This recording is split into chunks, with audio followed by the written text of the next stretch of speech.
Yeah, I'm already rolling. I've just started rolling. Okay then.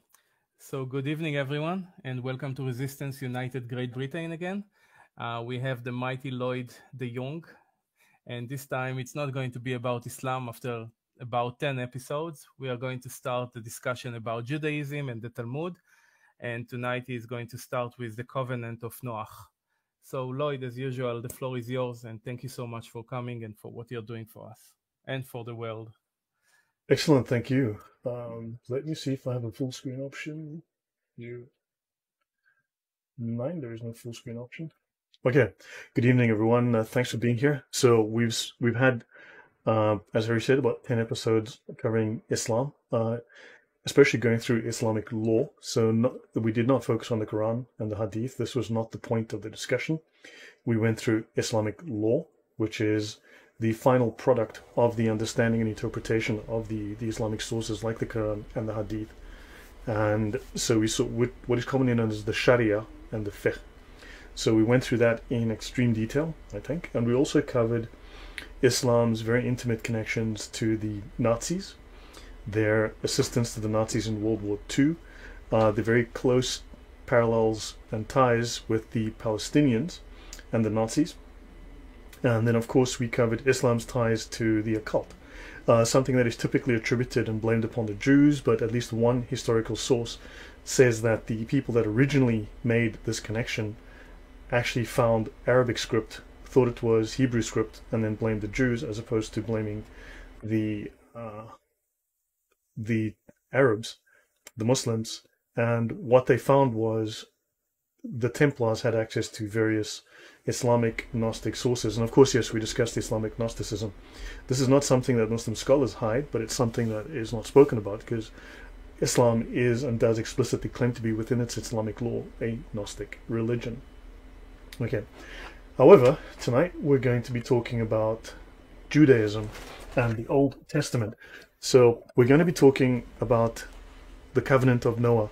Now, various hysterical people will commonly use the Noahide laws. The Jews are going to eat your babies and drink their blood and enslave you under the covenant of Noah. Right? This is a bunch of hysteria. I'll be talking about this in extreme detail tonight. If we don't finish, we'll continue next week. So we're going to be doing some historical work, but we're going to be going extensively through the Old Testament. Once I complete this discussion on the covenant of Noah, which gives an underlying understanding of the Old Testament exegesis by the old, from the Jewish perspective, and then we'll then have an understanding for moving deeper into the Talmud, because the Talmud obviously is derived from an understanding of the Torah. So we'll be going extensively through Torah and Old Testament, which are not necessarily synonymous. Okay, so to start with, I usually like to start with something that is of, something funny, something amusing. So I wrote this on a comment 2 years ago to someone who was making lots of comments. They were saying, "Oh, the Jews have so much money, and the this and the that and please don't blame the Arabs. They're just poor people living in caves. They have no political influence. They have no money. They're just to be pitied and send them your last dinar now." So I have an entire presentation which I will do on this channel in the near future, probably early next year, discussing Islamic money, because one of the rules, if you want to follow what someone's doing, follow the money. So we at some point will follow Islamic money, compare that to the spend of Israeli money, and see if maybe the Arabs are floating on a bunch of oil and have tons more money than Israel will ever hope to have in its wildest imaginations. And of course, the answer is yes, they do. They have tons more money than Israel will ever make. And so that puts pay to the idea that these poor Arabs living in caves. But anyway, and also their political connections. We'll see about those, because somehow that never goes discussed. As you know, according to modern orthodoxy, you can only blame white people, the Roman Catholic Church, and the Jews. And, to legitimately point out violent crimes by Muslims or black people is apparently racist. So, moving on. The British royal family has an estimated net worth of $88 billion. Now, this is about 2 years old. Okay, this is about 2 years since I looked at this. This is according to business consultancy firm Brand Finance. that monarchy is far from being the richest royal family in the world. That distinction goes to the House of Saud, the ruling royal family of Saudi Arabia. The House of Saud is estimated to be worth $1.4 trillion. This was a couple of years ago, 2 or 3 years ago, since I last dug into this. So for reference, that is like 16 times the British royal family's net worth. So now, why are we insisting that these Muslims have no money, no political influence, and you know, so don't go on about the Muslims, don't go on about the Arabs, because I've been called a Mossad agent. Mossad, if you're listening, my checks are late. I'm owed years of checks. Please send them. You know the address. Then of course I've been called a Roman Catholic. I didn't know that was a rude thing, but whatever. I'm not a Roman Catholic. I've been called a white supremacist. Look at this face. I've been called a number of things, but anyway, so I'm neither a Jew, I'm not a Mossad agent, and I'm just someone who presents factual evidence that anyone can link to, and I provide literally every scrap of evidence that I have. It's all publicly available. This particular presentation is fully publicly available. The link should be provided to you. Harry has the details, and you can see literally every word that I'm going to speak is something that you are able to follow and read along for yourself. Okay. So anyway, see, so if the British royal family is like this, apparently they've got trillions and billions and gazillions of dollars. Well, the Saudi Arabians have much, much more. So why are they exempt from scrutiny? You know, are you shills for the Muslim Brotherhood? Are you shills for the Muslims? We've got to ask that question. So ranting aside, we're going to be speaking of the 7 laws of Noah. Right now, you might be familiar with the 10 Commandments. The 7 laws of Noah are a precursor to the 10 Commandments. So once I pointed this out, that 5 of the 10 Commandments are verbatim in the 7 laws of Noah, then I would ask these hysterical people who were screaming about how the 7 laws of Noah are there to enslave mankind and enslave your children and enable vampirism by Jews. And no, I'm not exaggerating. I'd say, well, then if 5 of those laws are verbatim in the 10 Commandments, does that make the 10 Commandments half evil? If the 7 laws of Noah are evil and 5 of them are in the 10 Commandments, are the 10 Commandments automatically 50% evil and satanic? And of course you get the normal response, you know, the blank look and the mouth going, and then they'll start screaming about something else.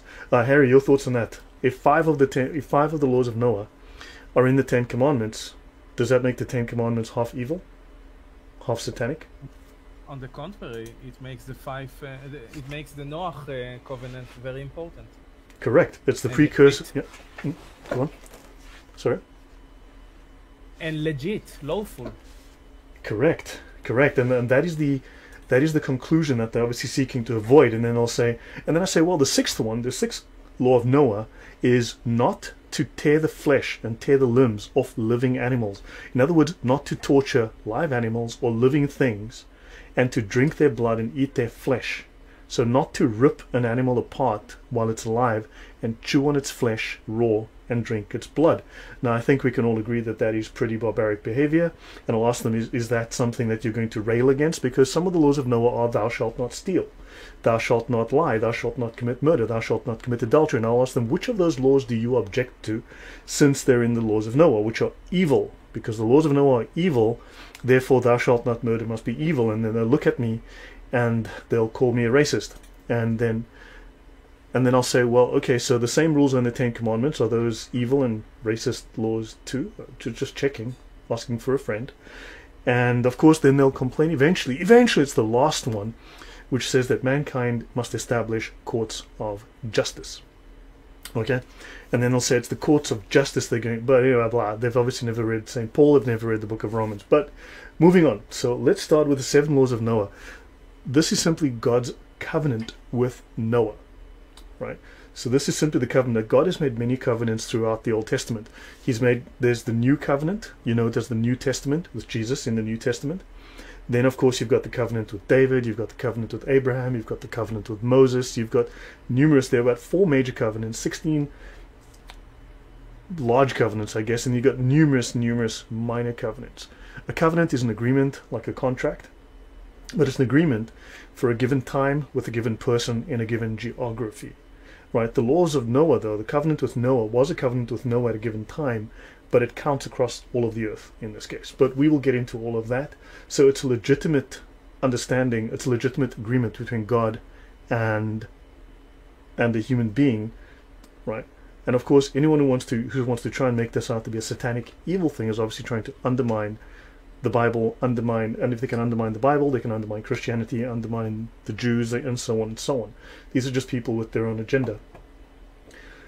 So in Genesis 6:5, verses 5 and 11 to 13, we read, "And God saw that the wickedness of man was great in the earth, and that every imagination of the thoughts in his heart was only evil continually." In 11, we have the earth was corrupt before God. The earth was filled with violence. So God looked upon the earth, and indeed it was corrupt. All flesh had corrupted their way on the earth, and God said to Noah, "The end of all flesh has come before me, for the earth is filled with violence through them. And behold, I will destroy them with the earth." So that's in the New King James Version. Now the 10 Commandments were not given, and they were not written yet. So a logical question based on the hysteria that I've actually seen, and I'm not kidding about the hysteria, it's actually quite sad that people are talking about these laws are evil. Clearly there was a law in effect. The 10 Commandments were not given to Moses yet. But clearly God is saying that people have violated some kind of law. They violated some, call it natural law, if you will, but the people have violated some kind of law. So what laws had been broken that people were being judged at that time? So understand there were laws in effect. Now unfortunately the book of Noah does have its vagaries. It's not entirely detailed. Of course we don't have 4K footage. We don't have GoPro footage of the events. So what happened was the rabbis at the time, right, the scholars had to sit and think, now had to do some exegesis. They had to try and do some extrapolation and some finding within other texts to try and imply, well, what actually is God talking about? What is explicit and what is implicit? Now the existence of laws in the book of Genesis and Exodus is evident, though there is no formal record of their delivery. So when they have a matter, they come unto me, and I judge between one and another, and I do make them know the statutes of God and his laws. That's in Exodus 18 verse 16. So I make them know the statutes of God and his laws, but we don't have a record of these laws prior to the law of Moses. 1 John 3:4, whoever committeth sin transgresseth also the law. For sin is the transgression of the law. But what law? You see, the question is what law specifically is being transgressed?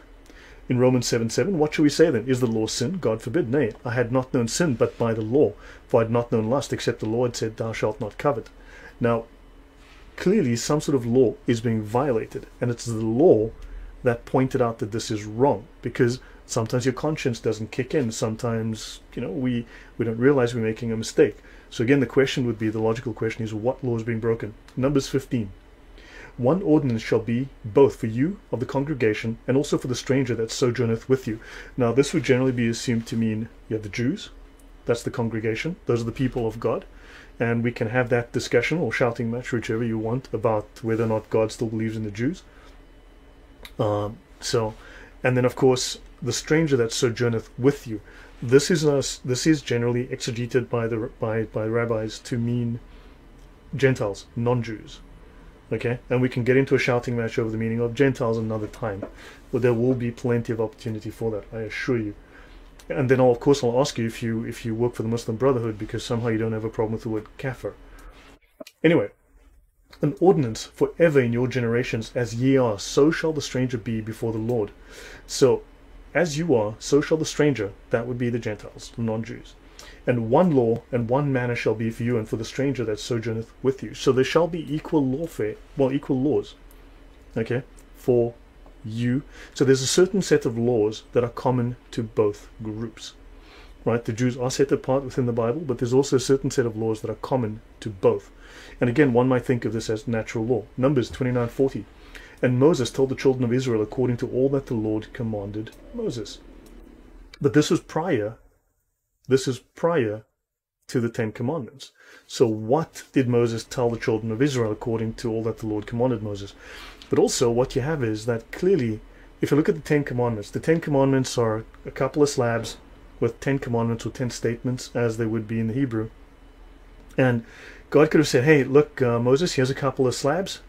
I've chiseled this out. It took me all of like 8 minutes, and down you go. But Moses did spend 40 days up on Mount Sinai. Okay, so now, is God just a really slow writer? Does God chisel very, very slowly? Or, besides these 10 fundamental laws that were given to Moses, did they have lengthy discussions of numerous things that form the basis for tradition, like the 613 mitzvot, right? The additional laws that are found within the Torah, right? So now the flood proves that the cataclysm did not solve the problems that resides in the hearts of men, right? Even though all men were killed, people again reverted to their evil ways, right? So, but this means that the entire world had been so sinful that God decided to start over with a fresh start. But he also had a fresh approach. Okay? So now, we've got Noah's story. Noah was a righteous man, and his attitude and conduct becomes our practical human example and spiritual guide. So I'm not trying to do a religious sermon here. I'm attempting to provide an understanding of the religious implications, the moral implications, and at least what I think is a reasonable, factual, and an orthodox understanding of what is meant by these events and how these are interpreted. I'm not going to go into great depth. I am no theologian, but at least what I say has backing from very well respected theologians and within the general realm of the church. So now, of course, as some would say, the flood of our times is not one of water, but an overwhelming flood of deception, combined with threats of violence against us. And I think this is very, very true. The author of this little piece here is John W. Rittenbaugh. I think these are very prophetic words. Okay, we are facing a flood. Okay, and this is a man-made flood of deception and threats of violence. I think we're all going through that right now. Who knew that the cure for a disease happens to be communism? I was not aware of that. So, okay, Noah was one of the patriarchs of the Bible. The question being, who is Noah? Or who was Noah? Noah remained faithful to God despite the corruption around him. He was the only righteous representative of humanity worthy of being saved from God's judgment.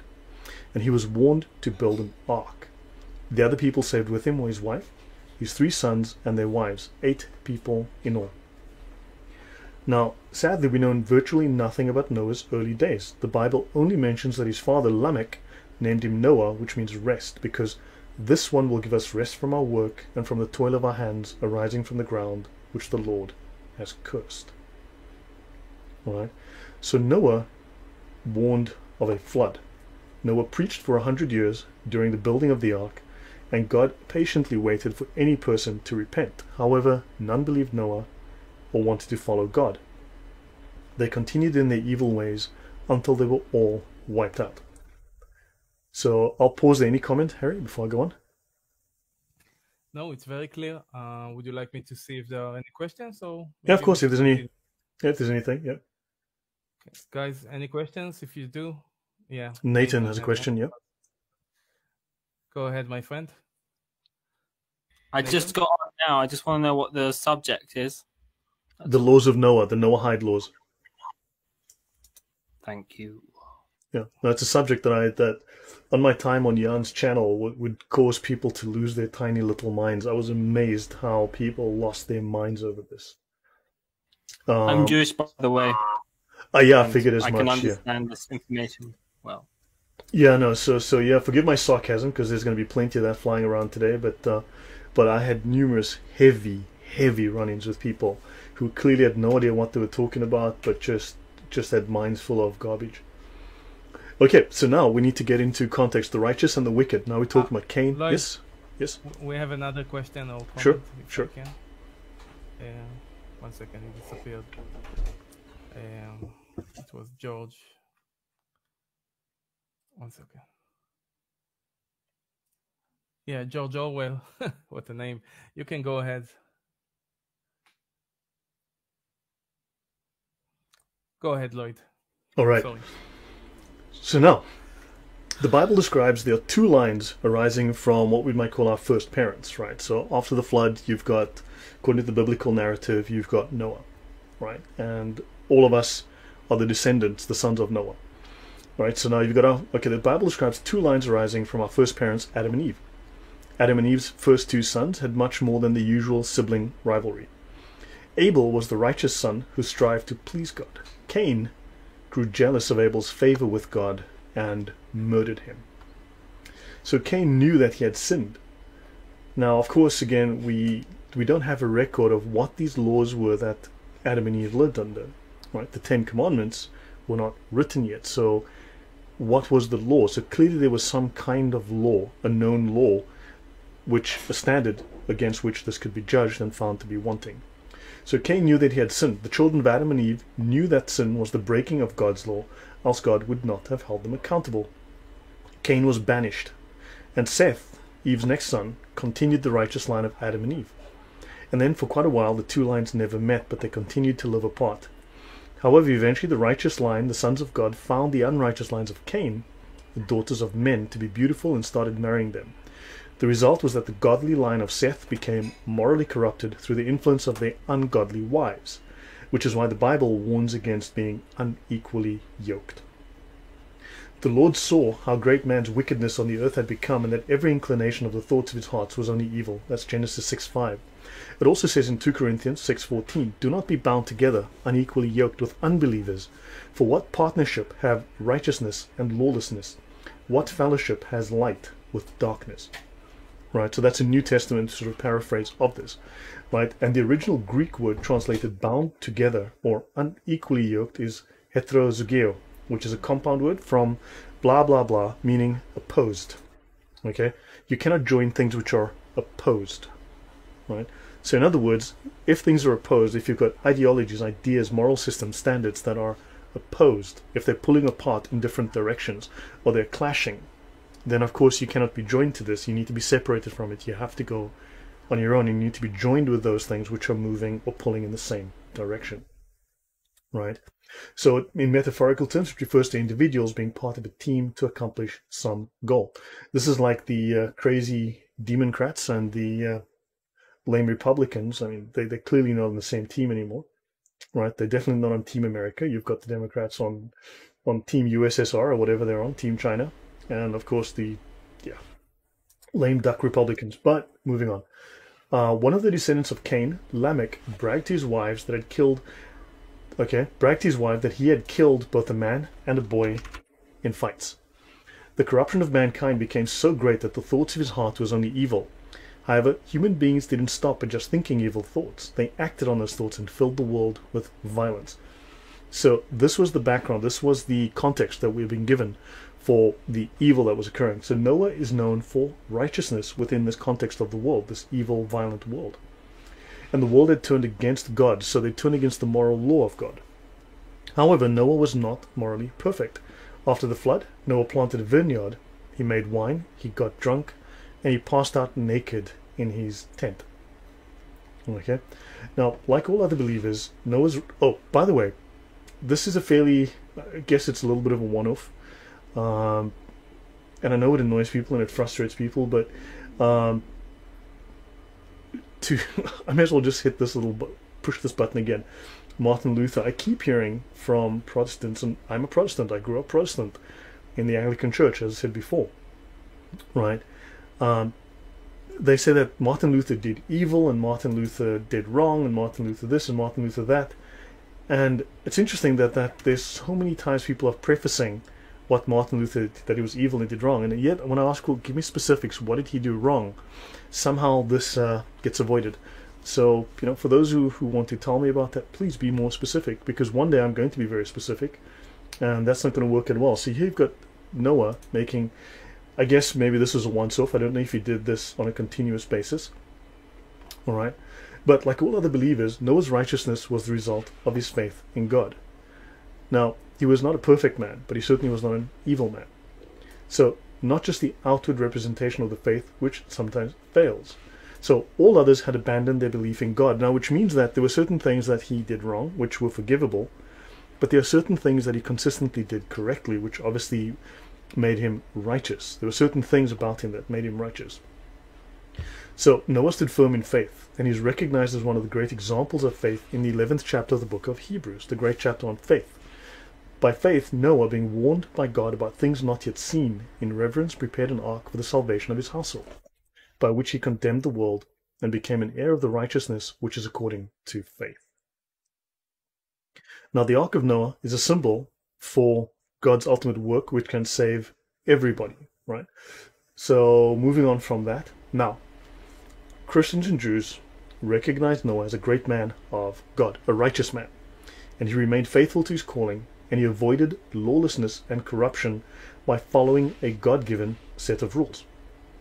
So this is the genealogy of Noah. Noah was a righteous man, perfect in his generations. Noah walked with God. So we have from the Bible, he was a righteous man. He followed certain rules. He was righteous. What made him righteous? Right? The earth was corrupt, but Noah was righteous.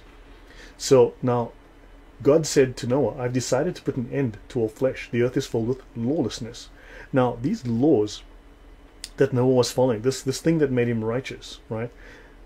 The laws that Noah gets given are a set of laws for the children of Noah, right? Which refers to all of humanity, which was given to Noah after the flood. Well, to summarize, it's a promise from God to all mankind that he will never kill all life by flood again, right? Now, the flood narrative is a deluge that covered the whole world, killing every surface-dwelling creature except Noah, his wife, his sons, and their wives, and the animals taken on board Noah's Ark. According to this, all modern humans are descendants of Noah. Thus the name Noahide laws refer to the laws that apply to all of humanity. So after the flood, God seals a covenant with Noah with the following admonitions. Before I go there, now this is typically said that, oh, these Noahide laws, the Jews must impose this on the world and they will enslave the Gentiles under these laws. Just like Christians are going to enslave the world under the Ten Commandments, right? Now, of course, Christianity is not a religion of law, right? It doesn't impose legislation. So unfortunately, it has no legal system to impose. These are moral laws, things like thou shalt not murder. I'm not sure how that's a particular problem for people, right? However, even the Jews have reinterpreted their understanding over time. There's been numerous adjustments to how Jews interpret, and one of the interesting things is that when you read some of the wisdom of the rabbis, right, you do learn that they state that mankind got better through time. His understanding of God, his behavior became more civilized, and they realized that the whole point of the law of God was to move towards justice, to move away from things like an eye for an eye. Now, Islam literally takes that literally, okay? Eye for an eye and a tooth for a tooth. Within Judaism, a long time ago, it became a completely different understanding. There was no literal violence. Eventually, they spoke about financial compensation. Islam, there is still stoning to death, okay? Even though you can find this in the Bible, this is not something the Jews have practiced for a long time. Because again, they said man moves towards development, towards justice, and better justice is not brutal justice of that type. Okay? Now, a clever effort, I believe, to get Christians to violate, right? So a clever effort to get Christians to violate the first three of the Ten Commandments and to adopt what I believe is Islamically required hatred of Jews. So this okay, when they make you dislike the Ten Commandments, the laws of Noah, when they try to misrepresent the Ten Commandments and the laws of, the laws of Noah, this means that you are actually going to violate the first three of the Ten Commandments, which effectively mean that you do not misuse the name of God. Do not use the name of your Lord, the Lord your God, in vain. Do not insult God. And this effectively makes you turn around and do just that. It's a way of tricking you into doing exactly that. So, okay, I'll move to this here. References to Noah in biblical and religious literature. So, in addition to the book of Genesis, Noah is mentioned in the first book of Chronicles. Noah, the sons of Noah were Shem, Ham, and Japheth. The books of Isaiah, Ezekiel, and in the deuterocanonical books of Tobit, Wisdom, Sirach, 2 Esdras, and 4 Maccabees. Now, of course, here's where Protestants come to me and say, well, did you know the Catholics added books to the Bible? It's like, yeah, they did that 1,500 years before the Protestants removed those books from the Bible. So yeah, they did it a long time before you guys were around. And I say that tongue-in-cheek, because again, I'm a Protestant. I'm a Anglican. That's Church of England. So, but that's just a historical point. Okay. I do separate myself from that in the sense that I don't think I'm hysterical about this, as some people I meet are. So, in the New Testament, we see, as it was in the days of Noah, so it will be at the coming of the Son of Man. That's Matthew. In Luke, as it was in the days of Noah. Again, the same. And in the Epistle to the Hebrews, Noah is mentioned. By faith, Noah, being divinely warned of things not yet seen, moved with godly fear, prepared an ark for the saving of his household, by which he condemned the world and became heir of the righteousness which is according to faith. And in 1 Peter, there were those who were formerly disobedient, right? And then Noah is saved. Now, Noah is treated with respect and accorded the title of being a righteous man in the Old Testament and the New Testament, right? He's spoken of well. So the question is, why would people then want to turn around and claim that the covenant that God left with him is evil, is designed to enslave the world, is designed to bring evil into the world? So I think this is a question they need to ask themselves. So now, man would be disobedient according to what laws or standards that God held them to. If they were going to be killed, then there had to be a standard they were being held to. But now, God did not spare the ancient world, but saved Noah, one of 8 people, a preacher of righteousness. So if he preached, what was he preaching? So, question, what divine law and covenants existed before Moses? Harry, hopefully I've clarified, I've set a premise and a foundation. Is that clear? Very clear. Thank you. I understand that you're referring to the law system as the natural law before Moses, before Noah. Pretty much, yeah. But also, you see, is natural law derived from God? Because remember, if there is no God, then there is no natural law. There's only Darwinian law. There is only survival of the fittest, right? Then might is right. So what divine law and covenants existed before Moses? Let's ask. So divine law existed before Moses, namely the covenant with Adam, the covenant with Noah, and the covenant with Abraham. Okay? For instance, the divine decree to circumcise males on the 8th day, that's for Jewish males, was part of divine law, part of the covenant with Abraham.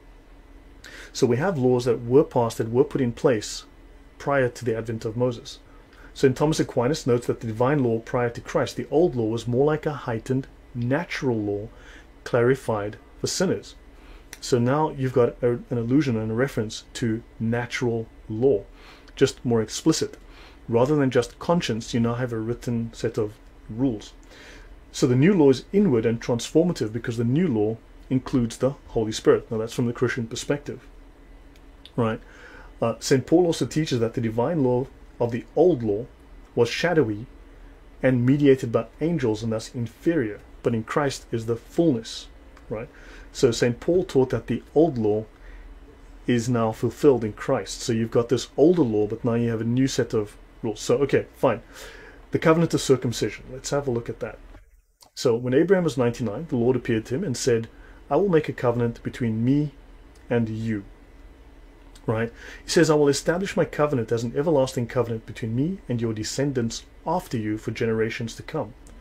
Right? To be your God and the God of your descendants after you, the whole land of Canaan, where you now reside as a foreigner, I will give as an everlasting possession to you and your descendants after you, and I will be their God. This is one of many places where God says that he will hold the Jews as his chosen people. And again, this makes people lose their minds. But it says that the land is theirs and that they are special to him in perpetuity. Now, of course, you've got lots of people, well, that's a story for another day. God said to Abraham, as for you, you must keep your covenant, right? Every male among you shall be circumcised. It will be the sign of the covenants between me and you. Now understand, you can have one covenant with Jews and another covenant with Gentiles. These covenants are between a particular person or a particular group, right? This one is an everlasting covenant, right? Between Abraham, who's the father of the Jews in this case, right? So did he not say to now, let's have a look, conscience and natural law. Old Testament and New Testament references. Did he not say to me, she is my sister? And she herself said, he is my brother. In the integrity of my heart and innocence of my hands, I've done this. That's in Genesis 20, verse 5. And God said to him in a dream, yes, I know that you did this in the integrity of your heart. So without getting to the details of the story, we have here a reference to knowing what is right and wrong within your heart, which means that there the concept of natural law, at least within Christian beliefs, Jewish beliefs, there's the concept of natural law, right? And God recognizes this. So I've done this with a clear conscience. I know you did this with a clear conscience, just a rephrasing of that in a different translation. Okay, the NIV versus the New King James. Now, let's look at God's views on adultery and sexual immorality. Joseph was tempted by the advances of Potiphar's wife, but he refused and said to his master's wife, "Look, my master does not know what is with me in the house. Right? There's no one greater in this house than I, nor has he kept back anything from me but you, because you are his wife. How then can I do this great wickedness and sin against God?" The point is to say here that, again, there was no Ten Commandments at that time. Right? There was no written law. So clearly there was some kind of law. Maybe there was a set of rules, again, a standard that he was working against. So Joseph was aware adultery is a sin almost 250 years before the law was given to Israel through Moses at Mount Sinai.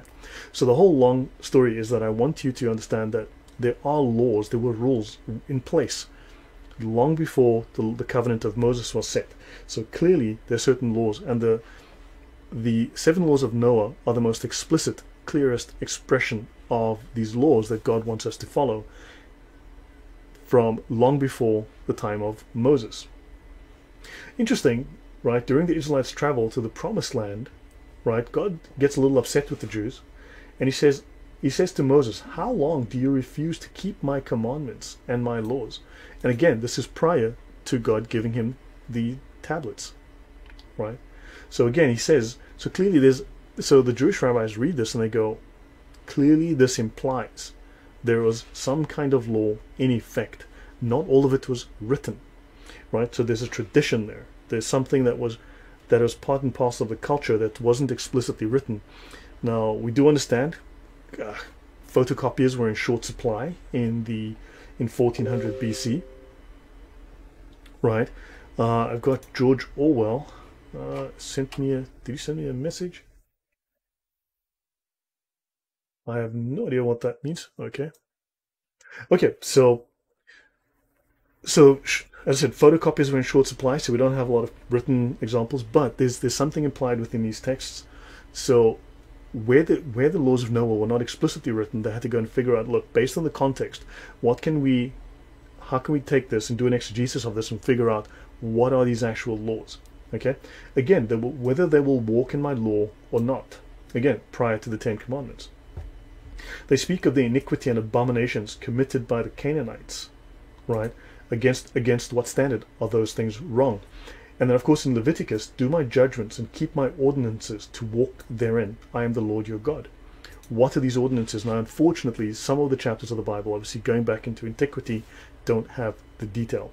And this is where some of the ability to create confusion comes in, because someone's going to show me that. But unfortunately, going back into antiquity, you're not going to get that level of resolution. So God says, keep my statutes and my judgments, which if a man do, he shall live. Right? So Abraham obeyed, okay, and he kept my commandments, my statutes, and my laws. So I think that clarifies this issue. Okay? Now, the 10 Commandments were enforced, therefore, long before Moses. So long before they were written, the laws were in effect. Now, what commandments and laws did Abraham obey if there were no 10 Commandments? But clearly, these commandments are universal. They're eternal. The law which Abraham kept was not the Mosaic law. That was given by God only after 430 years. Right? So these laws, according to the understanding that we have of the Bible, is that these laws were enforced from the time of creation. This was the natural law. So the 10 Commandments were not in any way limited to the Jews. It was applicable to the entire human race, and they were in effect before Moses or Israel. Now, they are the foundation of God's law, okay, according to standard Christian doctrine. 1, how to love God. The first 4 commandments explain how to love and to show respect to God. And 2, how to love your neighbor. The last 6 of the 10 commandments are how to love your neighbor, how to be a good neighbor. Now, Gentiles who do not have the law by nature do the things in the law, who show the work of the law written in their hearts, their conscience also bearing witness. That's Romans, that's Paul, Romans 2, 14 and 15. Of course, the implication being, again, this is natural law, something that's within our conscience, things that we would consider to be right.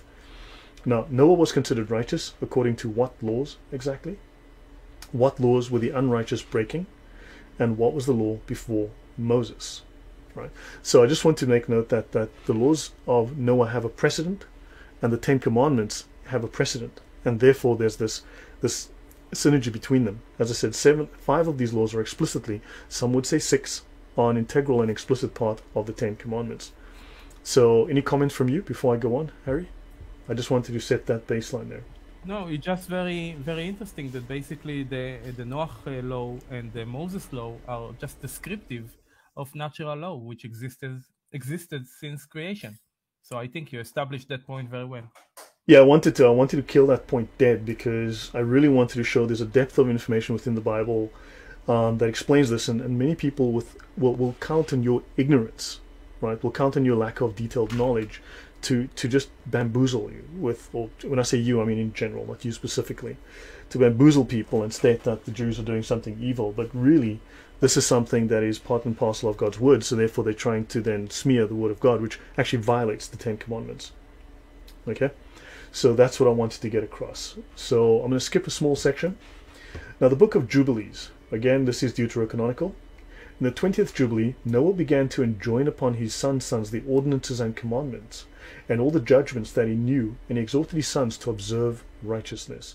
So Noah was not only righteous, he preached righteousness. He was an example of righteousness. He taught others how to be righteous. And he taught them how to cover the shame of their flesh. This is why this was considered shameful, to be naked in public, all right, to be naked in front of others. And of course, this is why when Noah got drunk and fell asleep naked for everyone to see, this was considered a sin. That was the standard of the day then. He taught them to bless their Creator, hence the first, as I said, 4 of the Ten Commandments teach you how to respect and love God.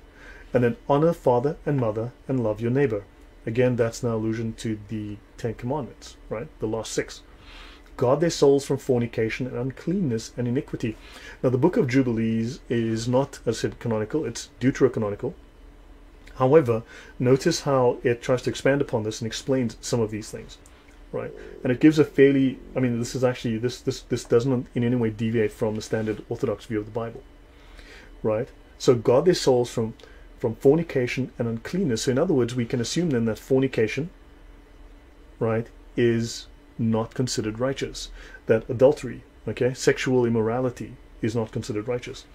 For owing to these 3 things, pardon me, came the flood upon the earth. For whoso sheddeth man's blood, and whoso eateth the blood of any flesh, shall be destroyed from the earth. So now we're starting to get a bit more detail, okay? Those who shed blood.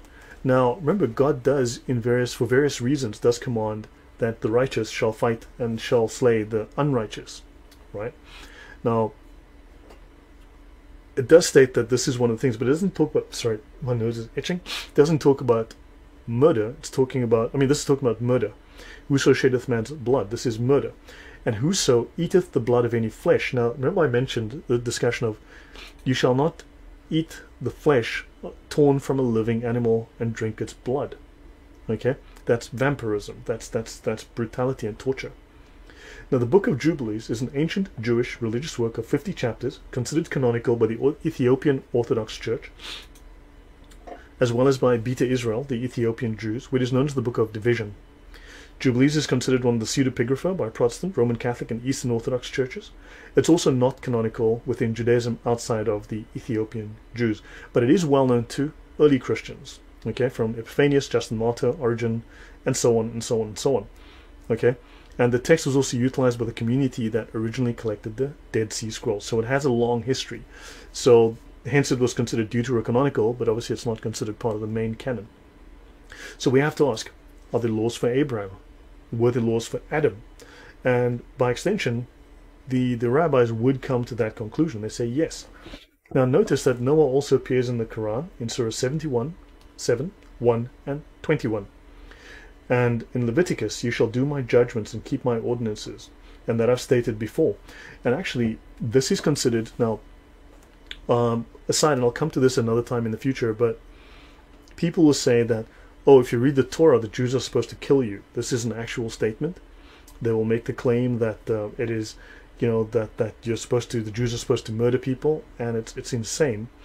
When you actually go into the Talmud, Okay, because it says, the Talmud says, when you actually go into the Talmud, the Jews state that anyone who does this is a righteous man. Anyone who does this actually is considered like a high priest. Okay, if they would just bother to read to the end of the sentence, they would actually find the answer to their claim, but that's not the point. They're not trying to be truthful, they're trying to smear, they're trying to slander. Okay, so natural law is implied. Okay, we look at Psalm 119, 142. Thy righteousness is an everlasting righteousness, and thy law is the truth. So you talked about the Logos here, and God's righteousness is everlasting. In other words, it's been from the beginning, always has been, always will be, which means there was some sort of natural law, at least according to the Judeo-Christian conception of the world and morality, that this is the case. Okay, the King James Version, if we look at Strong's H6666, in the following manner: righteousness, justice, right, righteous, acts moderately, righteously. Right?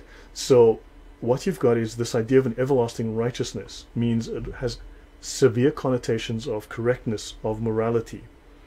Right? Righteousness in government, righteousness of the ruler, the king, righteousness in the law, justice, righteousness of God's attributes, righteousness in your causes, righteousness in truth, being ethically right and being vindicated, being justified, and having salvation. Okay, righteousness within God and the prosperity of the people. The righteous people will prosper, and righteous acts, which would be your morals. So this is definitely a connotation of things that are good, things that are very deeply moral. Okay, now notice, as I mentioned, the seventh law of Noah is that the Gentiles and the Jews have to establish courts of justice. And the Jews, as the receivers, as the witnesses to God, as the ones who received God's word, are supposed to teach this, supposed to pass this on to the Gentiles, those who are not the receivers of God's word. Right? They're supposed to proselytize. Now remember, Judaism is not a proselytizing religion. They're not to turn you into Jews. This is not the whole point of Judaism. Christianity does that. Islam does that. By the way, Islam, evangelization is a thing within Christianity. Okay, to evangelize, to spread the good news, the gospel, right? The Great Commission, the great work. In Islam, dawah has multiple meanings. One of its meanings is a legal matter, a legal case, a legal action, right? Other meanings of dawah, which people typically use for evangelization, it is not an equivalent to evangelization. Dawah has meanings of propaganda. In fact, the main meaning, the dominant meaning of dawah is propaganda, with a side helping of, I won't say deception, but pretense. So the definition of dawah is propaganda and pretense. It also means call or invitation. If I go, hey Harry, do you want to join me for a beer or some whiskey? That's an invitation. Understand? The Islamic idea of dawah as an invitation is not, excuse me, good sir, do you have a minute to listen to the good news about our Lord Jesus Christ? It's, hey, how about a beer and some hot dogs? That is when dawah speaks about invitation. It means that as well. Whereas evangelization doesn't mean, hey man, let me tell you about my hot dogs and my cool cold brewski here. I'll pause there for a moment. Any comments from you, Harry? I would like to see if we have any questions. Yeah, raise I'm your going to hand nibble if on you have some a question ginger. or- Guys, questions or comments? No? Go ahead, please.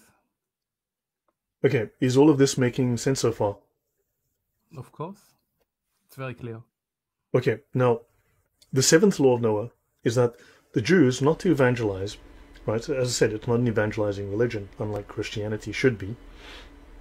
However, and it's not a propagandistically evangelizing, it's not even evangelization, it's just propaganda with pretense, right? You can find a definition in the Encyclopedia of Islam, volume 13. It'll, and then you can go from there. It'll give you the references to the longer passages in the main encyclopedia itself, and it's hysterically funny. It's all about propaganda. It's all about government state propaganda, which is hysterical. But the seventh law is to teach the Gentiles to establish courts of justice. And of course, here's where the hystericals start to say, oh, but they're going to use these courts to screw you over and take away your rights and eat your babies and drink their blood. All fine and well. But then again, that means that they're lying to you about what is actually in the Bible, what is the basic Christian Orthodox understanding of the words of these terms within the Bible, because God is not just a God of hippies skipping through the valley, shedding rainbows and flowers and butterflies wherever he goes. He's also a God of law and a God of justice. Justice is not always about coming down on Christmas and giving you a bicycle. Sometimes justice is about, unfortunately, taking action against the wicked, right? So notice that one of the connotations here, in terms of what is righteous, in terms of judgment, you have justice, ordinance. Ordinance is a law, regulation. Right? Judgment, act of deciding a case. Place, court, seat of judgment. Process, procedure, litigation before judges. So Jews would we function without a court system? Would we function without a legal system? Would we be able to sort things out in a sophisticated, civilized manner?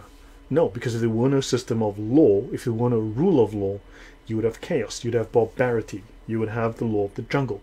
You'd go back to the 1st century, you go back to antiquity, and there would simply be who's got the biggest guns, the most bullets, and the biggest army, right? Case, cause, presented for judgment, sentence, decision of judgment, execution of judgment, time of judgment, justice, right, rectitude. And again, the attributes of God or man. Ordinance, decision in law. So obviously this is that something should your customs should be proper, right? But also your laws should be righteous. Your judges should act righteously. Your law should be righteous and moral, based upon your understanding of God's law, right? Based on an application, because there's the common saying, as I've said before, that politics is downstream from culture, which people love to say, and yes, that's true, but also culture is downstream from religion, which is the part that they keep forgetting to mention, right? And of course, Islam, we know what Islam, because, Islamic law is downstream from Islam, and Islamic culture, in politics, we know what that's like, right?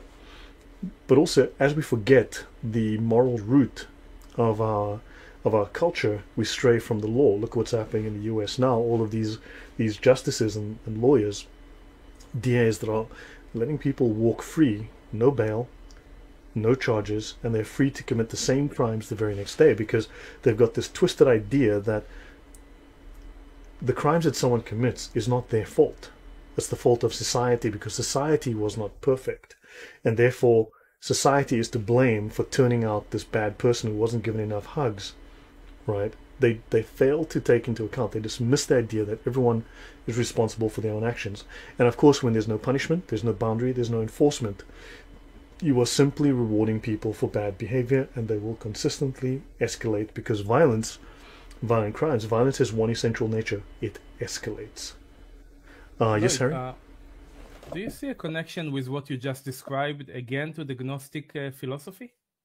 Very likely so. Look, remember, the Gnostics are anti-Christian. They're anti-Logos, right? Now, this is not necessarily anti-Christian, but they're anti-Logos. They're against God, because they see God as an evil God, right, who usurped the power of the righteous God, right? So they've inverted. There's this moral inversion. So yes, certainly that would be the case. They believe that enacting the law would be acting to enforce the rule of the demiurge, the evil god, the Satan. And they need to invert this, because, yes, so the short answer is yes. Do you see that yourself? Yeah, I see that already. Okay. So, yeah, I'm trying to really do this in detail to give people this context, that there's plenty of evidence, there's an overwhelming. When I do these presentations, there's so much material I have to leave out. It's incredible how much information I have to leave out, to try and summarize and simplify what I have. It's just the mountain of things that I leave out is so much more than what I actually include. So let's have a basic overview of the 7 laws. The 7 laws of Noah are biblical prohibitions from God against 1. Denying or cursing God. Now, of course, if the 7 laws of Noah are evil, then of course it should be good to deny God. It should be good to curse God. If you're one of those people in the chat who loves to call the 7 laws of Noah evil and satanic, I would love to hear you defend that. 2. Worshipping idols. So do you recommend worshipping idols? 3. Murder. Please stand up and explain how you are pro-murder. 4, adultery and sexual immorality. Well, I think we do understand. If you look at the Cuomo brothers, they are definitely for adultery and sexual immorality. For a start, theft. Okay, theft. I hope we all can agree that theft is wrong, except if you look at Democrat-run cities like Los Angeles and other places. Organized group theft is a thing now. Okay? And of course, God's against theft. Right? Does that clarify for you, Harry? I mean, if you look at what's happening in Democrat-run cities now. Absolutely. Yeah. Each one of them. Yep. Eating flesh torn from a living animal and drinking blood. Now, if this is evil and satanic, how many rats and mice do you kill in your off days, right? In your weekends and evenings? Because as you know, people who go and kill little animals while they're alive to watch them die are called psychopaths. This is a known trait within psychopaths. So I guess, okay, if you're pro-psychopathy, well, just let us know so we know to call someone to keep an eye on you. Right? And the obligation to establish courts of justice. That's the final one. Now notice, God also wants justice, because God is a God of justice. He's not just a God of giving you bicycles on Christmas. Alright? He's also a God of justice. 6 of these laws are exegetically derived from Genesis, right? The book of Genesis. The 7th is the establishment of courts of justice. This is actually spoken of in the book of Romans under Paul. I will touch on that later. 5 of these laws are repeated in the 10 Commandments. So 5 of these laws are word for word taken from the 10 Commandments. 9 of the 10 Commandments are repeated and renewed in the New Testament. Okay? So the commandments that are repeated and renewed in the New Testament are considered. So effectively, the New Testament, the New Commandment, Jesus comes down, right? And you've got the old laws now passed away. You have a new. He's fulfilled the law. The contract is done, right? This covenant is done. However, these moral laws are carried over. The only one which differs is, and it actually might appear later within the New Testament if I recall, but as I recall, thou shalt keep the Sabbath. Okay, this is not reinforced in the New Testament, right? So, and I don't think it's not that you shouldn't have a holy day. It's just we don't have to keep the Friday that was the Sabbath for the Jews, or we don't have to keep a particular day. Just have a day, but which day? That was cultural or something like that. I think that's the only difference. But 9 of the 10 are explicitly repeated and renewed in the New Testament, so that these laws carry over. Now, the New Testament does quote the Old Testament more than 855 times, because obviously the New Testament scholars were, with the exception of Luke, were all Jews, and therefore there were especially Paul, who was highly trained as a rabbinical student and was set to become the chief rabbi. So he was an expert in the Jewish law. So obviously he writes from that perspective. He understands they grew up with what we call today the Old Testament, right? It's obviously the Torah, the Nevi'im, the Ketuvim, and so on. So the law and the prophets. He grew up with those scrolls, so he knew what was in them, right? And they applied these ideas. These moral laws were applied forward into the New Testament. Now, the covenant of Noah applies to all of humanity and all living creatures. Now, so that's this here, okay? Applies to all of humanity, right? These are not meant to be imposed by the barrel of a gun, okay? But I think someone not stealing my stuffs, I think that's a pretty good thing. I've had my stuff stolen. I did not enjoy it, okay? Yeah. So yeah, if you've ever had someone sleep with your girlfriend, you might, or your wife, you might think that maybe adultery and sexual immorality aren't such a great thing when it happens to you. So, let's all just, keep it in the pants, right? So, yeah. So anyway, so this applies to humanity and all living creatures. This would seem to me to be natural law. In this covenant, God promises never again to destroy all life on earth by flood. He creates the rainbow as the sign of this everlasting covenant. Tell me, what is the rainbow used for today, Harry? Men love, gay parades. Gay Fun, parades, sexual immorality, kiddie fiddling. We all know it's all going towards kiddie fiddling in a big way. So yeah, so this is, understand, this is a religious law. This is a religious war. It's a moral war. These people may claim to be secular. They may claim not to believe in God, but they're very, very, very, very busy undermining God. They're very, very busy specifically attacking the law of God, even the basic laws, the most basic fundamentals of what we would consider just natural law. The rainbow has even been corrupted. It's been co-opted. And yeah, we have to realize these people are at war. And maybe in the background, they actually look, because often you've got a huge group of followers and you've got a group of leaders who set the doctrine, who set the tone. That message filters down, and these people might be true believers. They might be nutcases, but they're true believers. And the thing is, look, whatever they believe doesn't have to be true. They just have to believe it. Okay? It doesn't have to be true. They just have to believe it. So, everlasting covenant between God and every living creature of all flesh that is on the earth. So, from Christian doctrine, right, this would be, and even in fact from a Jewish perspective, because this is within the Torah, right, this is a sign of the everlasting covenant between God and every living creature. So if you're going to say, but the Jews want this for everybody, well, blame God, because that was his doing, right? So now Yahweh gave a covenant to Moses, and that covenant contained 3 types of rules: moral, civil, and ceremonial. That's another Martin Luther thing I've got to get into one day. Man, I think about Martin Luther, I just want to punch the guy in the face. So, only the moral rules are eternal. Okay? 3 types of rules: moral, civil, and ceremonial. Only the moral rules are eternal. God the Son replaced the Mosaic covenant with the new covenant. Now, from a Christian point of view, not necessarily a Jewish point of view, of course. Right? The latter covenant has no civil or ceremonial rules at all. So Christianity doesn't legislate parking tickets. Okay?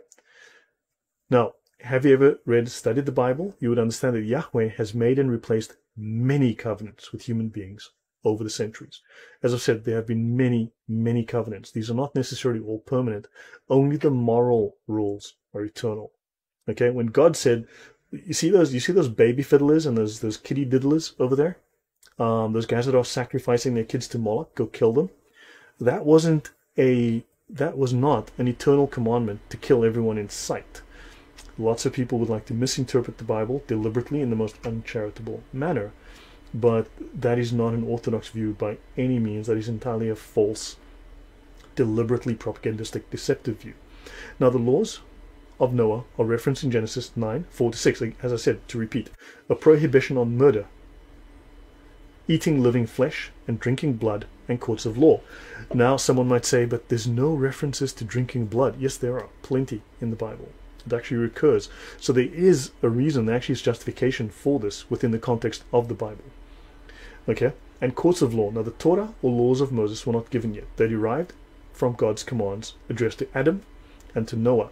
So the laws of Noah are derived from the rules that are thought to be given to Adam and Noah, who are the progenitors of all mankind, and they are thus regarded as universal. So that's the reason. So the reason is not because the Jews are baby-eating crazies who want to take over the world and enslave you. It's because God provided these laws, and it's assumed by the best scholars of the Bible that these ideas are incumbent upon all mankind and should be taught to all mankind. We should all follow these rules. Okay? It's not about trying to make you do something crazy. It's about trying to say, look, these things are what make a civilized human being. Okay? So 5 of the laws of Noah are in the 10 commandments, which are built on the foundations of the 7 laws with additional commandments. Now, the earliest complete rabbinic version of the 7 laws can be found in what's called the Tosefta. The Tosefta is a compilation of the Jewish oral law. Remember I said that Moses spent 40 days up there with God. Now, there are 10 commandments, so either it took it took Moses, 4 days to chisel out one of the rules at a time, right, of the 10 commandments, or God just dictated very, very slowly, or God finished the tablets in a couple of seconds and then said, hey, you and I have a chat about the future of mankind, and they spent 40 days talking about something, which became the oral law. Okay, so this is a compilation of the Jewish oral law from the late 2nd century, the period of the Mishnah. I'll get into that in the future.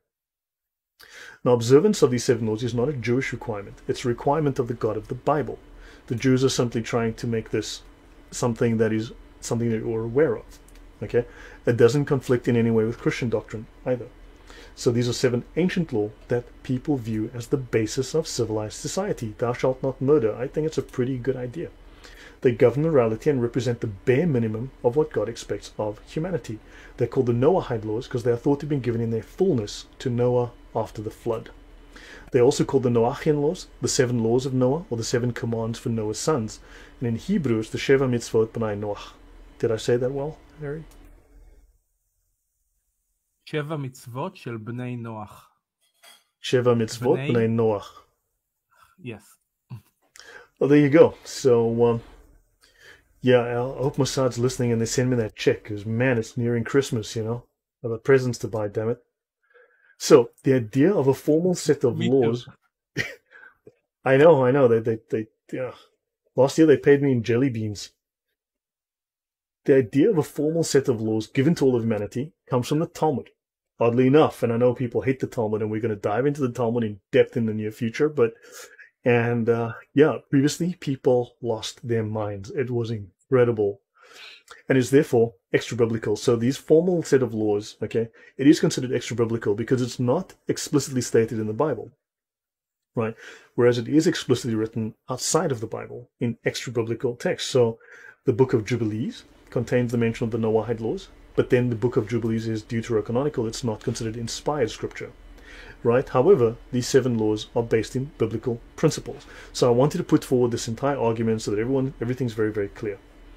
Right? So, now there's another rabbinic tradition that describes the commandments that would have been derived logically even if God had not included them in the Torah.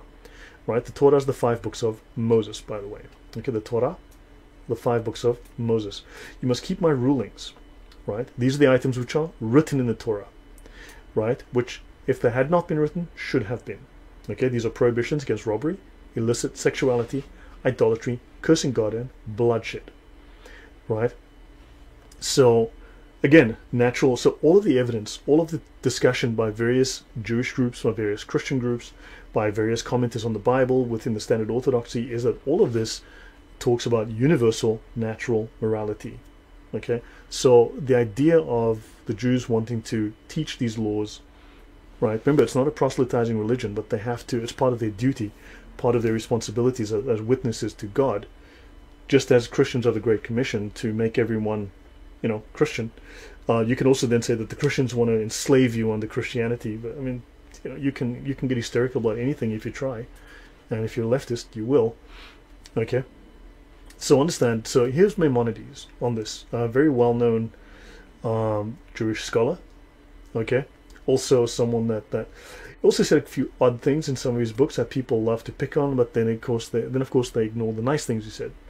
6 items were commanded to Adam concerning idolatry, blasphemy, bloodshed, illicit sexuality, theft, and laws God added to Noah, the law of not eating from the flesh of a live animal. Maybe this is something the Canaanites are doing. Maybe it's something the Babylonians are doing. Maybe animal sacrifices of this type or brutality of this type, it was common then, and thus God said, hey, that's a bad idea. I personally agree with that. I think that's a bad idea. I don't want to be ripping the legs of puppies and then eating it and drinking their blood. So that's pretty gruesome. Okay, that's in Maimonides, the Laws of Kings 9:1. Okay, so, short version, the association of these laws with Adam as well implies they were established as part of the creation of the natural world. So I'll pause there for a moment. Comments, thoughts? I'm sorry, the presentation is fantastic. Everything is so clear. I personally don't have questions. Let's see if the audience have any. People, please raise your hand if you have a question or a comment. Or a thank you. No, people are quiet. Continue, please.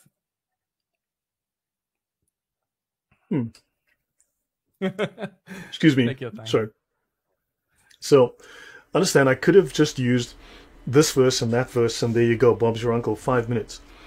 I wanted to go into detail to show there's so much overlapping evidence. There's so many sources that all say the same thing. So the corroboration by multiple sources tells us this is legitimate. This is the orthodox view. This is the standard view. This is why we arrived at this view, right? The only people who seem to dissent are hysterical idiots in the YouTube comment section. That's been my experience. Okay, so Now the word covenant is mentioned in these 5 books of Moses, right? Genesis, Leviticus, Numbers, Exodus, and Deuteroscopy. Mention covenant 58 times. These days I can't see the word Deuteronomy without thinking of the word Deuteroscopy because of the Boom Boom Room series by David Wood and his friends.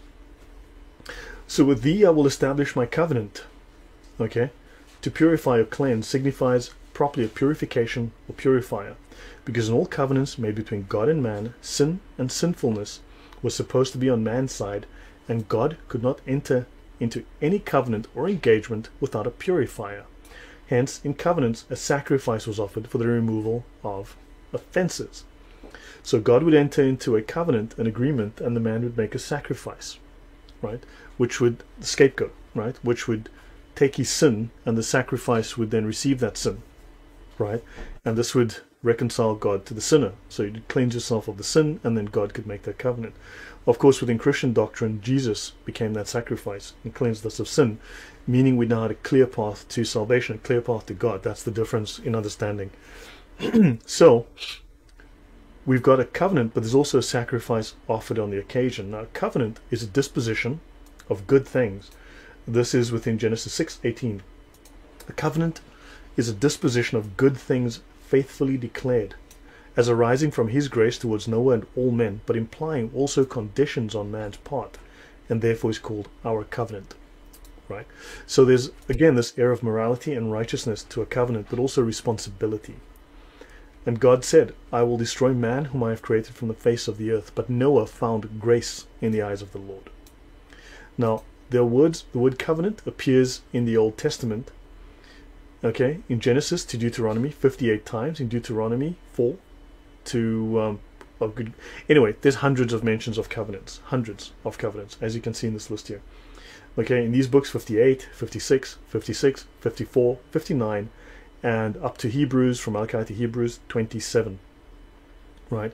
So what is a covenant? So if you look at Strong's, H1285, you have covenant 264 times. You have the word league 17 times, confederacy once, confederate once, and confederate with another word once. So let's see. Covenant, alliance, pledge between men, a treaty, an alliance, a league, constitution, ordinance. Ordinance is law. So understand, again, the agreement that man will establish courts of justice. We've spoken about the moral overtones, that this will be righteous justice, but also there will be justice. There will be law. There will be the rule of law. Right? There will be the application of the law. Alliance, alliance of friendship, alliance of marriage. Okay? And then covenant, a design ordinance. So understand that's just a little bit of the background on the meaning of covenant, on the context of covenant. So now let's briefly speak about government, right? Covenant violations, yeah. So from who needs government? Genesis 8:21, and when the Lord smelled the pleasing odor, the Lord said in his heart, I will never again curse the ground because of man, for the imagination of man's heart is evil from his youth. So Noah makes a covenant with God. He makes a sacrifice. The sacrifice is good, and therefore God forms an agreement. But of course man doesn't keep his agreement because man is not perfect. Okay? So from here we learn, from this verse, we learn the fundamental reason why God makes covenants with men. Okay? The imagination of man's heart is evil. And so obviously we are taught that we are all sinners, we all fall short of the glory of God. We're not perfect. Of course, again, from a leftist perspective, they believe in the perfection of man. The Nazis believe in the perfection of man. The Sufis, the Muslims, believe in the perfection of man. Right? And of course, whenever people pursue the perfect man to become like God, they commit evil. I mean, the communists believe in the perfection of man as well. In fact, the remaking of man in the image of man, not in the image of God. So again, all of these, what's interesting, many of these supposedly secular doctrines that do not believe in God, all of them actively and purposefully work against God. Very, very, very interesting. Right? And, okay, no, I'm going to skip that piece. That's fine. So, what about covenant violations? The decapitation concept is biblical. He shall be avenged. Exodus 21:20. Now, this is from Sepharia.org, which is a very interesting book. It's a website on the Talmud. I do not know what this vengeance is referring to when it says, and I will bring upon you the sword, avenging the vengeance of the covenant, Leviticus. You must say that vengeance is decapitation by the sword. Ah, nose itching again. So, now people talk about, but we're supposed to decapitate people, we're supposed to do things like this, we're supposed to do things like that. Okay, this is an old covenant. This is no longer a valid covenant. The Jews don't do this, and I will get into that in more detail. Christians don't do this because Christianity doesn't legislate law. A Christian who goes and decapitates people, that is not Christian doctrine. That is simply violence, and that is evil, and that is punishable by law under secular law, right? That is a violation of Christian doctrine. It is not following any kind of doctrine. And of course, you don't regularly see Jews running around on London Bridge, killing people, beheading people. That's something Muslims do because that's part of their law. They've retained this law. They've retained these barbaric aspects of the law. As I said, the Jews have, over the years, adapted and changed these things and always tried to move towards greater justice. That's part of the Jewish idea. We must move towards greater justice. We must move to being more civilized all the time. So, the Jewish commentary relates to Leviticus, okay? It says that the covenant violations must be avenged with the swords. However, the Jews write that it is not stabbing, and a quick beheading is the least cruel and painful way to go about it. Now, that's an interesting comment, okay? So, they speak here of decapitation by the sword. So, there's a bit of a historical story here.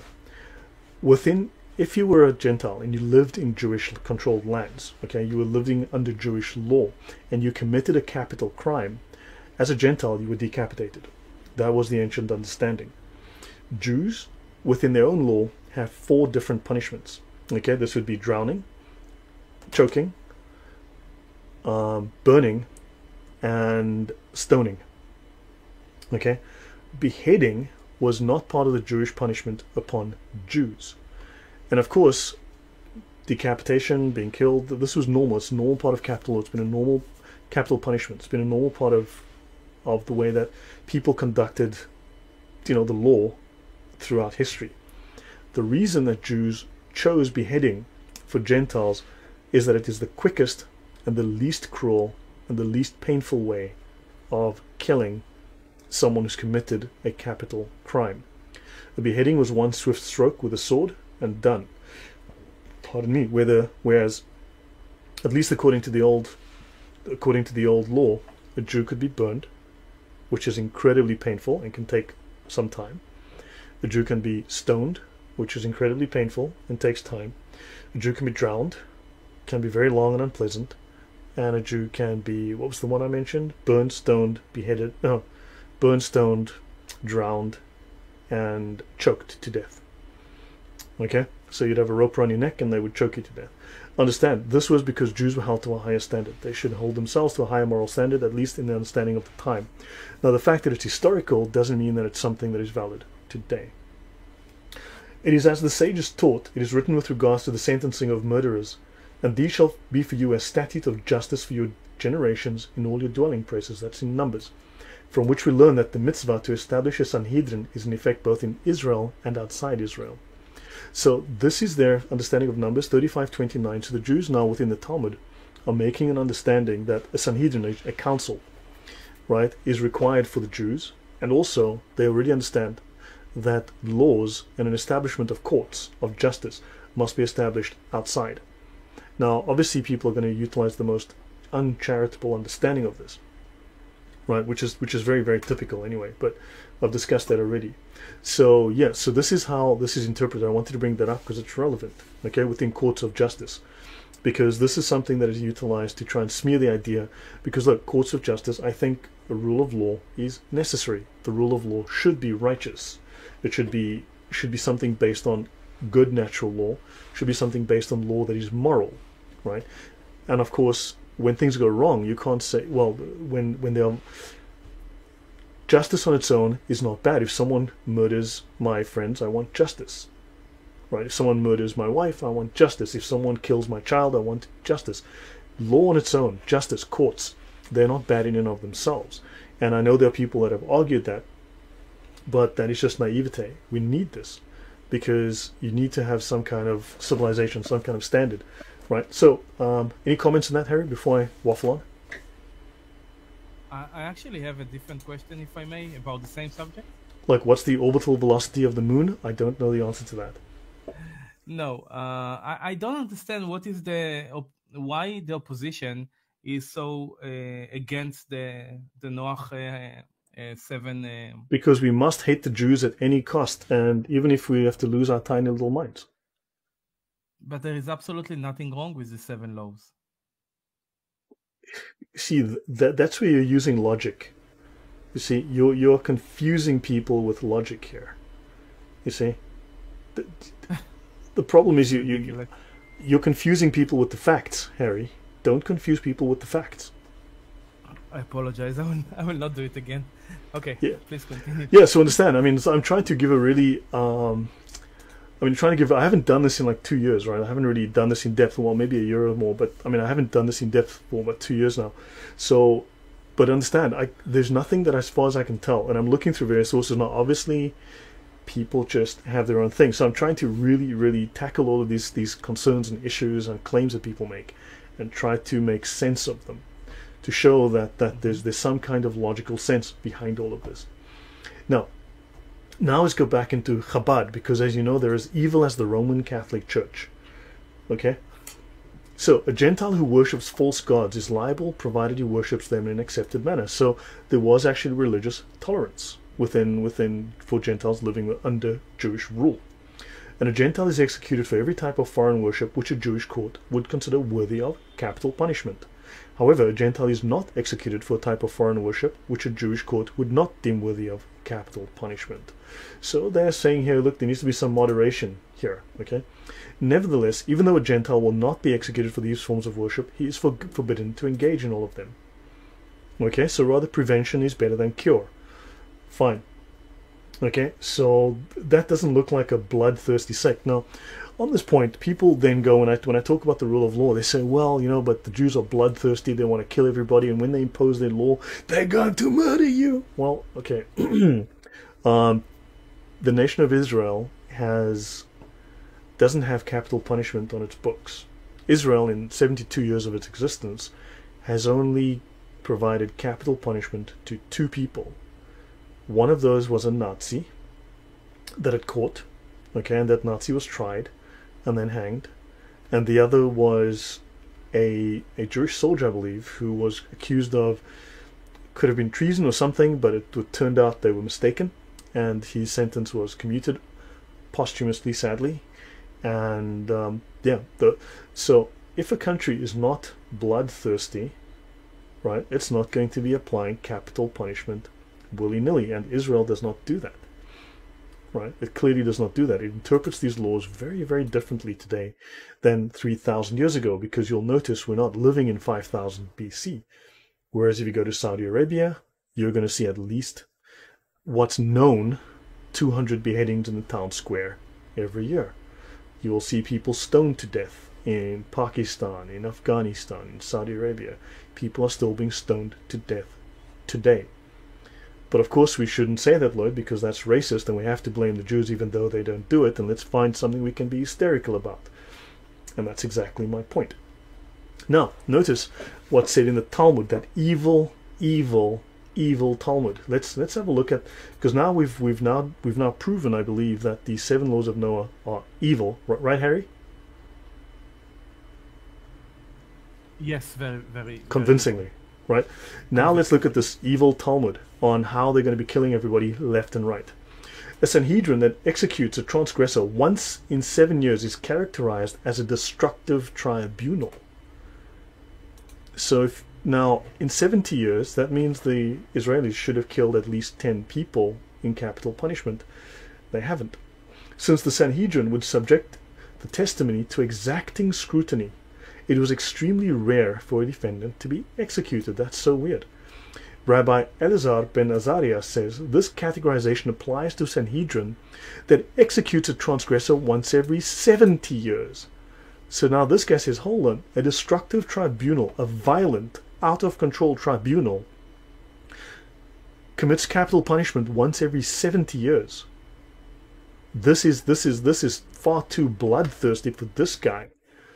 Right, so understand this is a very different idea than people put forward about what's supposedly in this evil Talmud. Now, I'm not defending the Talmud by saying it's Holy Scripture, it's not. Okay, I'm not saying there isn't some weirdness to be found about the rabbis, because man, if you look, you can find it. There's some weird stuff in this Talmud, but if you've read Sharia law, this is nothing. This is absolutely nothing. Sharia law will make you puke. You will toss your cookies all over your pants. Believe me, you'll throw up because it's disgusting. If we had been members of the Sanhedrin, we would have conducted trials in a manner whereby no person would have ever been executed. And that's Rabbi Akiva. This is the main man. This is the man in terms of, this is like the Moses of the rabbis, right? I mean, this is the big guy, right? Rabbi Akiva, right? So very highly respected, considered the senior rabbi, the respected rabbi. So he says, if we had been members of the Sanhedrin, we would have conducted trials in a manner whereby no person would have ever been executed. This is not evidence of being bloodthirsty. This is evidence of people looking towards justice and non-violent justice. Let's look at a different book. So 789, a Sanhedrin that executes once in 7 years, same book, sorry, different passage, that executes once in 7 years is destructive, right? And this applies to a Sanhedrin that executes once in 70 years. Okay, so understand you've again got this issue. People are saying this is not right. Okay, the Mishnah teaches that Rabbi Tarfon and Akiva said if we had been members of the Sanhedrin, we would have conducted trials in a manner where no person would ever have been executed. Okay, this is the original here. You can see within it's on Sefaria.org, Makot 7a, verse passage 10. Okay, so yeah, now of course within the discussion, okay, of capital law within the Talmud. Now there is a section on capital law being discussed within the Talmud, Sanhedrin 36b, right? It is very confusing to read. I've read it sometime ago. It's been like 2-3 years since I've read it, so I cannot remember what's in there. But they do state that 23 judges are required. It's very hard to get the agreement of 23 judges to decide to kill someone. How do you get 23 judges on board? You don't. Understand, they said one guy can't do it, 2 guys can't do it, 3 guys aren't enough. How do you bear the responsibility of putting someone to death? They wanted a lot of people to really have this problem ironed out. Again, they did not consider this a trivial, unimportant exercise. Okay, so now what you've got in Islam is rule-based thinking, whereas you've got very principle-based thinking within the Talmud. These are people that really think about their law very carefully. They're trying to follow their principles. But in Islam, you've got rule-based thinking. If this, then that, which is very, very Islamic. The Talmud is the opposite of that. In fact, the Sharia is the Islamic Talmud, and it's an inversion, quite a literal inversion in many, many ways. And we will get into the Talmud in the future, and I will cover that. I will demonstrate that. Let's have a quick look again. The death penalty in Israel. The death penalty has been carried out only twice in Israel's history. The most famous was Adolf Eichmann, the senior SS officer, and the leading architect of the Holocaust, was executed by hanging in 1962 after his trial. The case was shortly after Israel's establishment in 1948, when Army officer Meir Tobiansky was executed for treason. The other case was in 1948, when Meir Tobiansky was executed for treason after a court-martial in which he had no legal representation. Tobiansky was posthumously exonerated and reburied in a military ceremony with full honors. Several other death sentences have been handed down over the years, but none carried out. If you've got crazy, wild, bloodthirsty Israelis, then they simply are doing it very, very wrong. Current Israeli law allows for the death penalty under very limited circumstances. These include crimes related to Holocaust, which is unlikely today, and treason committed by a soldier during wartime. The Israeli Knesset voted in 1954 to abolish the death penalty for murder. Interesting. Okay, again, if they're murderous, bloodthirsty people, then it's odd that they did that. Technically, Palestinian terrorism is liable for capital punishment under Israeli law, but Israel has never executed a Palestinian terrorist convicted at trial. We've spoken about the Nazi Palestinians in the past. I don't want to rehash that now today, and I'll leave it at that. So can I drop this here now, and we pick this up again next week? I can take some questions, Harry. Would that be all right? Of course. Yeah. I'm not sure if we are going to have questions. The audiences are very quiet tonight. Yeah, I'm not sure if I'm boring them to death with too many facts, but but I really wanted to clarify this from every possible angle. No, I think the presentation is perfect. It's the best we can hope for. Naif wants to speak, so Sure. Naif, go ahead. I just wanted to say it's a lot to take in and to ask valid questions back when you're getting thrown this information. You know, that's why we're quiet. That's why I'm quiet anyway. It's kind of, but it makes sense at the same time. And the references to natural law. Yeah, it's a very interesting, factual. Appreciate it. Am I going too fast? Because many people tell me that by the time that they've processed what I've just said, because it's so new, or it goes against what they've been conditioned to believe all this time. Yeah, I'm already 2 points further down the road, and they're trying to catch up. Is this, you know? I think that's my issue with it. But that's not your fault. That's my fault. But it's not too quick. It's just time to think, look into things, you know, to be able to provide feedback and ask questions even. Right. Everything that I've said, this entire presentation that you're seeing now is publicly available. I've given the link to Harry. Yeah. And you can go, I mean, everything you see here that I've done is available for everyone to go and review and check for themselves. None of this is I make it all publicly available. I mean, so what have you learned from this, and what has changed about your views given what I've said today? What you said today, well, I'm not sure if anything's changed in my views. I've learned a lot. I didn't know much about the Talmud, to be honest. I'm not, as I say, this is an education, so I can't always question. Okay. But the references back to natural law and what you're getting at in terms of that in the first part of the presentation, you know, I can relate to that a lot. Yeah, so and I think I've learned a lot about Islam, and I've learned, you know, so. Yeah, you will find there are distinct differences between the Talmud, Talmudic law, and Islamic law. The differences are vast. It's insane what Sharia is like. So I think most of the polemic against the Talmud, again, I'm not defending the Talmud. I'm not a Jew. I don't work for Mossad. Mossad, if you're listening, that check is late. It's nearly Christmas, guys. Okay. So where was I going with that? Is that people are trying to play on ignorance, right? Play on people's ignorance, convince them that the Jews are evil, the Talmud's evil, etc. I mean, there are certainly problems we can highlight, you know, but for another day. But they're trying to turn people against natural law. They're trying to turn people against the law of God because they want to impose their own outside morality, their own communist morality, or whatever it is, right? So if they can make you think that this is evil, then of course they can make you do entirely stupid things, you know, because you were rejecting God's 10 Commandments. I mean, as a Christian, I'm gonna say obviously my bias is in favor of this. You know, it's 10 Commandments. It seems pretty logical to me. Don't murder people. I'd say that's a fairly good idea. Don't steal things. I like my stuff. I worked hard for it. So yeah, but people are literally trying to invert your morality, and they may or may not be aware of what they're doing.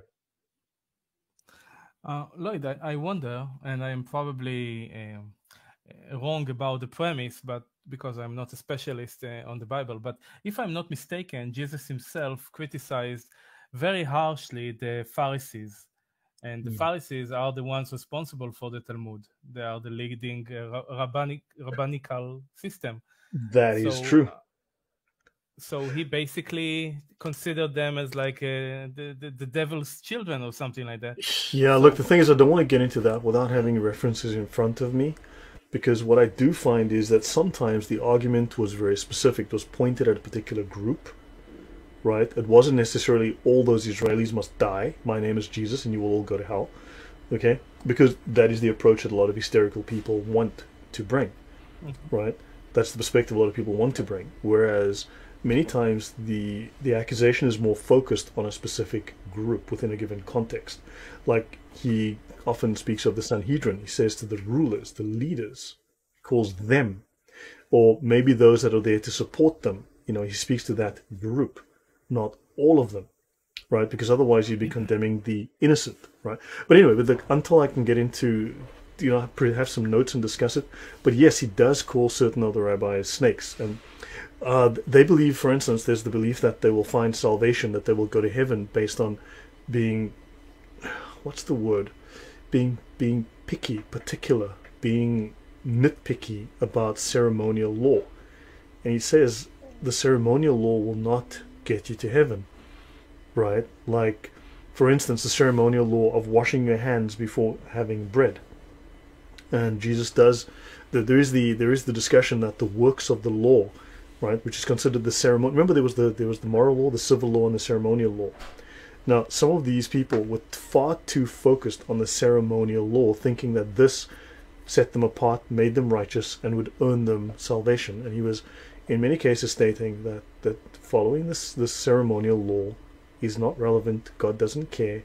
Are you moral? Are you righteous? Your focus is in the wrong place. Does that help to at least answer some of that?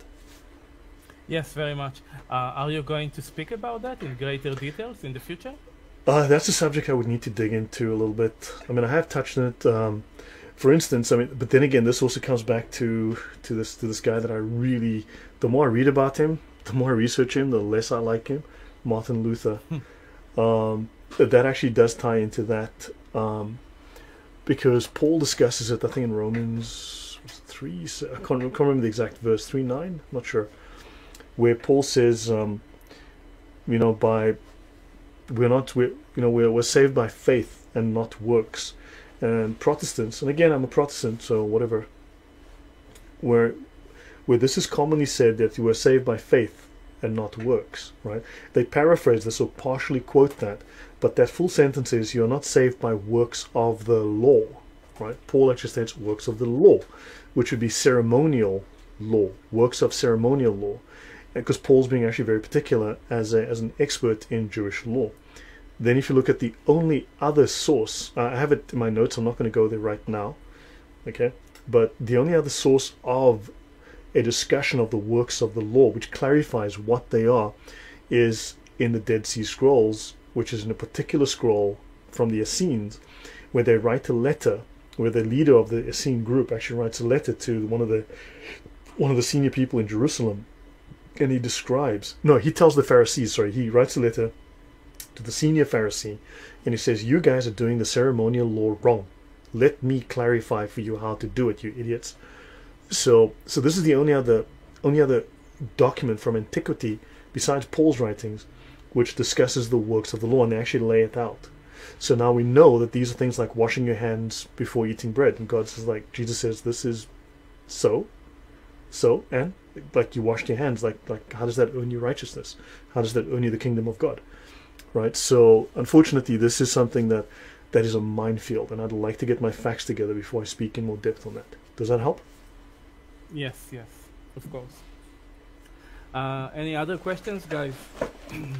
Please raise your hand if you have a question. No? It seems like you will be able to go to sleep early tonight. I would just like to emphasize again that the presentation was incredible as usual. And I personally, like Naif said, I really like the connection you made to natural law. This is something we are researching in the group. It's very important for us. And you established the foundations very well. So thank you for that. Yeah, you're very welcome. As I said, there's so much information that I had to exclude. It's just amazing the mountain that you leave out, because you just need to summarize somehow, Yes. Okay, so next week we are going to continue with Noach laws, or are we? Yeah, we'll continue. I'd like to finish this. I'd like to actually go through this in depth, because I really want to clarify this. I want to go through, because I want to go into more detail on the correlation between the laws of Noah and the Ten Commandments in explicitly, and as you can see here, in deep detail. I also want to talk about older codes of law, because people says, well, the Babylonians actually had a code of law which involved, and they were stolen, whatever.